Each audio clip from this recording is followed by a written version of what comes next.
ETF index mutual funds నేర్చుకుని stock మార్కెట్లో రాణించాలనుకుంటున్నారా? వెంటనే ఈ నెంబర్కి కాల్ చేయండి. నమస్తే, welcome back to Suman TV. Present మనతో పాటు ఉన్నారు ఎనలిస్ట్ మందరి కృష్ణారెడ్డి గారు. నమస్తే సార్. నమస్తే అమ్మ. సార్, ఏదైనా చిన్న బిజినెస్ చేయాలనుకుంటే ఇన్వెస్ట్మెంట్ అనేది ఖచ్చితంగా ఉండాలి. అంటే క్యాపిటల్ అమౌంట్ ఉంటేనే చేయగలుగుతారు. చాలా మంది ఏంటంటే అవి లేక వెనుకబడి చూస్తున్నాం.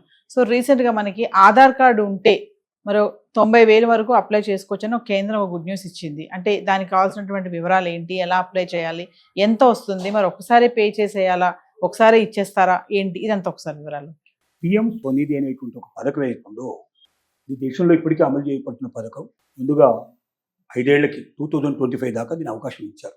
కానీ ఇంకా డిమాండ్ విపరీతంగా ఉండడం వల్ల దీన్ని 2030 దాకా పొడిగించడం జరిగింది.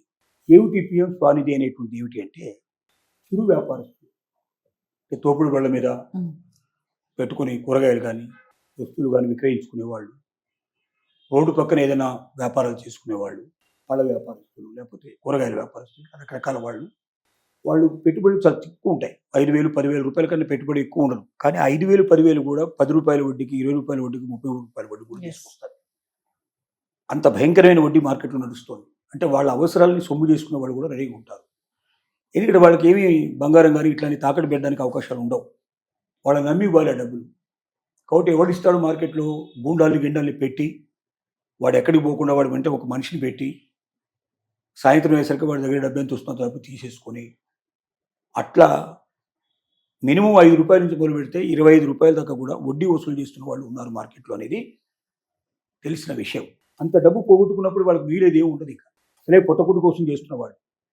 దీని నుంచి వాళ్ళు బయటపడడానికి వీలుగా ప్రైమ్ మినిస్టర్ స్వనిధి అనేది ఏది ఉందో దీనికి ఒక చక్కటి ఉదాహరణగా మన ప్రభుత్వం తీసుకొచ్చింది.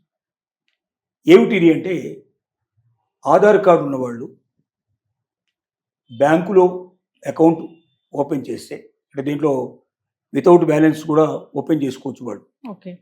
అలా వితౌట్ బ్యాలెన్స్ కూడా ఓపెన్ చేసుకునేప్పుడు ఒక అకౌంట్ ఓపెన్ చేసి ఆన్లైన్లో యూపీఐకి సంబంధించినటువంటి పోర్టల్లోకి వెళ్ళి పిఎం స్వనిధిలోకి వెళ్ళిపోయి దాంట్లో వాళ్ళు అప్లోడ్ చేసినట్టయితే ఇది సరిపోతుంది. అంటే ఎలా సార్? 95,000 ఒకసారి ఇస్తారా? 15,000 రూపాయలు మాత్రమే ముందర ఇస్తారు. ఫస్ట్ టైం ఇచ్చేది 15,000 రూపాయలు. ఈ 15,000 రూపాయలు పర్ఫెక్ట్గా వాళ్ళు తిరిగి పే చేసినట్టయితే మళ్ళీ 25,000 రూపాయలకు వాళ్ళు అప్లై చేసుకో. ఈ 25,000 రూపాయలు కూడా వాళ్ళు పర్ఫెక్ట్గా మళ్ళీ తిరిగి కట్టేస్తే 50,000 రూపాయలకు అప్లై చేసుకోవచ్చు. అంటే మొదట 15,000, తర్వాత 25,000, తర్వాత 50,000, సుమారుగా 90,000 రూపాయలు వాళ్ళు ఒక్క పైసా వడ్డీ లేకుండా వాళ్ళకి ప్రైమ్ మినిస్టర్ ఇచ్చేటువంటి ఒక వరం లాంటిది. 3 దశలో ఇస్తారు 90,000 ఇస్తారు. దీన్ని పర్ఫెక్ట్గా కట్టుకోగలిగితే 90,000 రూపాయలు ఎప్పుడైతే వాళ్ళు ఆదాయం చేయగలిగేటువంటి పరిస్థితి ఏర్పడిందో అప్పుడు ఆటోమేటిక్గా వాళ్ళ వ్యాపారం డెవలప్ అయ్యే అవకాశం ఉంది. అప్పుడు ఇది కాకుండా వేరే ముద్రా లోన్స్, ఇంకా రకరకాల లోన్స్ ఉన్నాయి, దాంట్లోకి వెళ్ళిపోవచ్చు. ఇప్పటికే ఇది ఈ పథకం ద్వారా 66 లక్షల మంది పైన లబ్ధి పొందారు. దాదాపుగా కొన్ని వేల కోట్ల రూపాయలు, 15,000 కోట్ల రూపాయలకు పైగా ఇప్పటికే పంపకాలు జరిగాయి. కానీ లక్ష్యం 1,15 లక్షల దాకా లక్ష్యం పెట్టుకున్నారు. కాబట్టి దీన్ని 5 ఏళ్లకు మళ్ళీ ఎక్స్టెండ్ చేశారు. అంటే 5 ఏళ్లలో 66 లక్షలకు వచ్చిందంటే ఇంకొక 5 ఏళ్లలో 1,15 లక్షలు దాటుతుందనే ఉద్దేశంతో ఇంకా 5 ఏళ్ళకి ఎక్స్టెండ్ చేశారు. కాబట్టి చిరు వ్యాపారస్తులు ఎవరుతున్నారు అంటే వాడు ఖచ్చితంగా చిరు వ్యాపారస్తుడే కావాలని అవసరం లేదు. కానీ తక్కువ మొత్తంలో డబ్బు తీసుకొని దాని ద్వారా ఏదైనా మంచి పని చేసుకొని ముందుకు వెళ్ళడానికి సిద్ధపడేటువంటి వాళ్ళకి అవకాశం ఉంది. మొదటి 15,000 సరిగ్గా కట్టకపోతే ఇక వాడి జీవితంలో మళ్ళీ ఎప్పుడు ₹1 వాడికి దొరకదు. సో ఇలాంటివన్నీ తాత్కాలికమైన బెనిఫిట్ కోసం కాకుండా లాంగ్ టైం లోపల దాన్ని ఉపయోగించుకొని బాగుపడి తను ఒక వ్యాపారస్తుగా నిలదొక్కుని తన కుటుంబాన్ని పోషించుకోవడానికి ఒక అవకాశం కల్పించేట్టుగా ప్రభుత్వం ఇచ్చినటువంటి అవకాశాన్ని ప్రతి ఒక్కరూ ఉపయోగించుకోవాలని మనం కోరుతున్నాం. అంటే వీటిని తిరిగి కట్టాలంటే సార్ మరి తిరిగి మళ్ళీ కట్టాలి కదా? 90,000 ముందు 15,000 కడితే గానీ 25,000 రాదు. ఓకే. సరే, ఇప్పుడు 90,000 తీసేసుకున్నారు, 15,000 ఓకే కట్టాడు. 50,000, 90,000 రాదు. ముందర 15,000 ముందు వచ్చింది, తర్వాత 25,000 వచ్చింది, తర్వాత 50,000 వచ్చింది. 50,000 కట్టకపోతే డెఫినెట్గా యాక్షన్ తీసుకుంటారు. 15,000 కట్టకపోయినా యాక్షన్ తీసుకుంటారు. కాకపోతే దాని పద్ధతులు వేరుగా ఉంటాయి. అంటే కట్టే క్రమం అంటున్నాను సార్. ఎలా అంటే ఈఎంఐస్ ఇలాంటి ఏమైనా సదుపాయాలు ఉన్నాయా? అలా కట్టుకోవచ్చా? 3 మాసాలు టైం పెట్టారు దానికి. ఓకే. ఆ టైం లోపల వాళ్ళు పే చేసుకోవాలి. ఎందుకంటే అట్లా ఆ రకమైన పే చేసుకుంటూ పోతేనే సరిపోతుంది.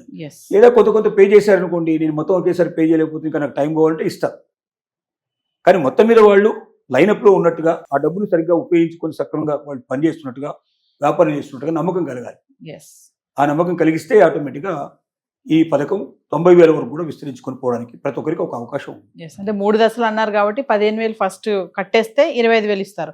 ఆ 25,000 కూడా క్లియర్ చేసుకుంటే 50,000 ఇస్తారు. ఎస్. Thank you.